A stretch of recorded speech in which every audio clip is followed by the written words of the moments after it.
کہتے ہیں کہ اپنی نمازوں کو، عبادتوں کو اور اپنی تلاوتوں کو اپنے ارد گرد کے ماحول سے ملا لیں، جوڑ لیں ان کو۔ اپنی عبادتوں کو مسجدوں اور جگہوں سے، اپنی خوشیوں اور خوبصورتیوں سے، اپنی ضرورتوں اور سہولتوں سے سجا لیں، کیونکہ جس دن آپ کی یہ عبادتیں آپ کے ارد گرد کے ماحول سے جڑ جائیں گی، آپ کے ارد گرد کے ماحول سے مل جائیں گی، تو اس کا مطلب ہے کہ آپ کی وہ عبادتیں قبول بھی ہو گئی ہیں، وہ اللہ کے حضور پیش بھی کر دی گئی ہیں، اور آپ کا ان نمازوں، ان تلاوتوں اور ان عبادتوں کا آپ کی زندگی کے اوپر اثر بھی ہونا شروع ہو گیا ہے۔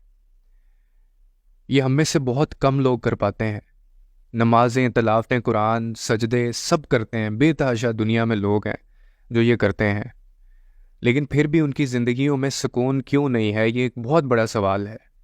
کیونکہ وہ اپنی عبادتوں کو اپنے ارد گرد کے ماحول سے نہیں ملاتے۔ جب آپ اپنی عبادتوں کو، اپنی نمازوں کو، تلاوتوں کو اپنے ماحول سے نہیں جوڑتے تو آپ انہیں اپنے دل و دماغ میں جگہ نہیں لینے دیتے۔ آپ کی جو روٹین ہے وہ بن ہی نہیں پاتی۔ آپ مصلی لپیٹتے ہیں، مسجد سے نکلتے ہیں اور اپنی نماز اور عبادت کو وہیں چھوڑ کے آ جاتے ہیں، اسے اپنے ساتھ مسجد سے باہر نہیں لاتے۔ آپ مسجدوں سے محبت لازمی کریں،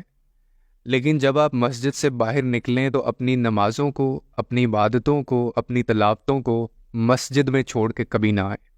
بلکہ ان کو ساتھ اپنے باہر لے کے آئیں، اپنے کردار میں، اپنی زندگی میں، اپنے رویوں میں اور اپنے گھر میں۔ کسی نے کیا خوب کہا تھا کہ جب ہم نماز پڑھ رہے ہوتے ہیں نا، اللہ کے حضور جب ہم پیش ہوتے ہیں، تو اس وقت تو سب جو ہے وہ سارے پروٹوکولز فالو کر رہے ہوتے ہیں اپنی زندگی میں، نماز کے، چپ رہنے کے، عبادت کے بھی، ڈسپلن کے بھی،